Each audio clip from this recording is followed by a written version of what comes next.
आगरा में दशहरा शोभा यात्रा आयोजन समिति के द्वारा 12 अक्टूबर को प्राचीन मंदिर श्री रामचंद्र जी महाराज जटपुरा से दशहरा शोभा यात्रा धूमधाम से निकाली जाएगी। बुधवार को दशहरा शोभा यात्रा आयोजन समिति लोहा मंडी आगरा का नवीन पदाधिकारियों का शपथ ग्रहण समारोह लोहा मंडी स्थित महाराजा अग्रसेन भवन में किया गया।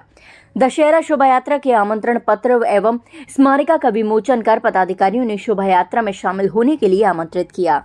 आयोजन समिति के अध्यक्ष विनय अग्रवाल ने बताया कि इस वर्ष लगभग शोभा यात्रा में लगभग 60 आकर्षक झांकियां निकाली जाएंगी। बैंड बाजों संग धूमधाम से दशहरा शोभा यात्रा ठीक शाम 5 बजे श्री रामचंद्र मंदिर से प्रारंभ होकर न्यू राजा मंडी, तोता का ताल, बलदेवगंज, लोहा मंडी बाजार, राजा मंडी बाजार होती हुई सेंट जोन्स चौराहे पर पहुंचेगी, जहां 80 फीट ऊंचे रावण का श्री राम द्वारा वध किया जाएगा। कार्यकारी अध्यक्ष तरुण सिंह ने समाज को प्रेरित करने वाली एवं धार्मिक चेतना जगाने वाली झांकी आकर्षण का केंद्र रहेंगी। इस बार का दशहरा अनोखे रूप में निकलेगा। शोभा यात्रा में सबसे आकर्षक श्री राम व रावण की सेना में बीच युद्ध करते वानर व राक्षसों की झांकी होगी।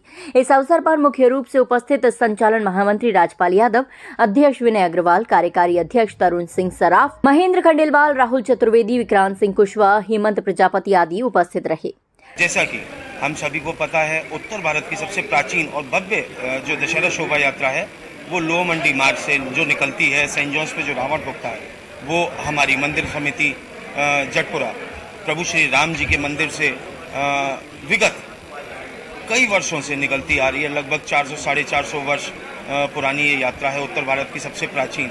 और आज सभी लोग हम देखते हैं कि कैसे इसकी भव्यता हम लोग सभी मिलकर पूरी कार्यकारिणी जो देती है उसमें कैसे भव्यता और निरंतर हम बनाए रखें, ये सभी लोगों का प्रयास रहता है।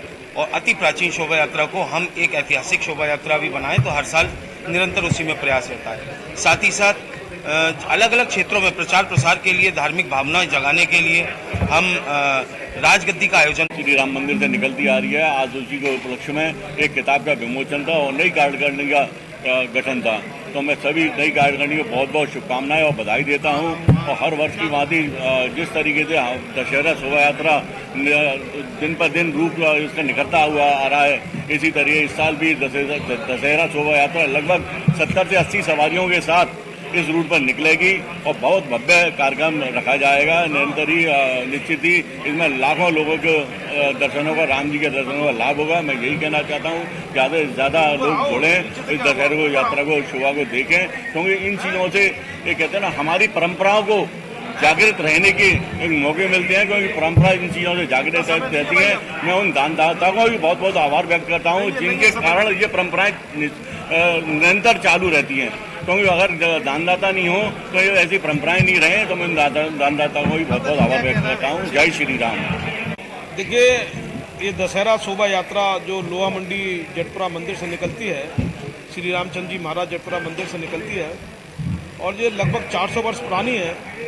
इस बार भी शोभा यात्रा 12 अक्टूबर को निकल रही है। मंदिर श्री रामचंद्र जी महाराज से प्रारंभ होकर, जटपुरे से प्रारंभ होकर और राजा मंडी कॉलोनी होती हुई तोता ताल से पहुंचेगी, लोहा मंडी चौराया से बलदेवगंज और बलदेवगंज से लोहा मंडी, लोहा बाजार से होती हुई राजा मंडी में प्रवेश करेगी और राजा मंडी से चौराहे से सेंट जोन्स पर रावण दहन करेगी। ये लगभग 400 साल पुरानी शोभा यात्रा है और भगवान श्री राम पूरे अपने दल बल के संग, हनुमान जी की सेना के संग निकलते हैं और रावण की सेना भी सामने से खेलती हुई चलती है। दोनों में युद्ध होता है और सेंट जोन्स पे जाके करीब 150 फुट लंबे रावण का दहन किया जाता है और बुराई पे अच्छाई की जीत होती है।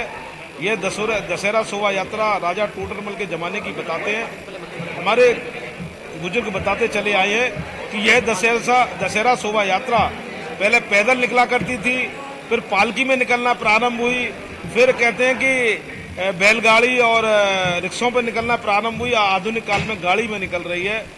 इस दशहरा शोभा यात्रा में लाखों लोग इसको देखने आते हैं और निश्चित रूप से ये राम बारात से भी पुरानी दशहरा शोभा यात्रा है। और इस दशहरा शोभा यात्रा के अंदर भगवान राम और रावण की सेना आपस में खेलती हुई सजीव युद्ध के रूप में कर जाती है और फिर इसके बाद एक राजगद्दी का कार्यक्रम का आयोजन भी होता है। भगवान राम को राजगद्दी की ग्रहण की जाती है, कराई जाती है, जो इस बार पहले जयपुर हाउस में हुई, मालवीय कुंज में हुई, कैलाशपुरी में हुई, आवास विकास कॉलोनी में हुई, लेकिन इस बार बीएमजे कंपाउंड बोधला में होने जा रही है। जो महाराजा अग्रसेन भवन है वहाँ पर इसका रात 14 अक्टूबर को होगा और निश्चित रूप से सभी लोग भगवान राम के दर्शन करेंगे। भगवान राम बुराई पर जीत कर अच्छाई की जीत को एक दर्शाएंगे। इनके आचरण को हमें अपनाना चाहिए, इनके व्यवहार को अपने जीवन में अपनाना चाहिए। इसी सब बातों के संग जय श्री राम।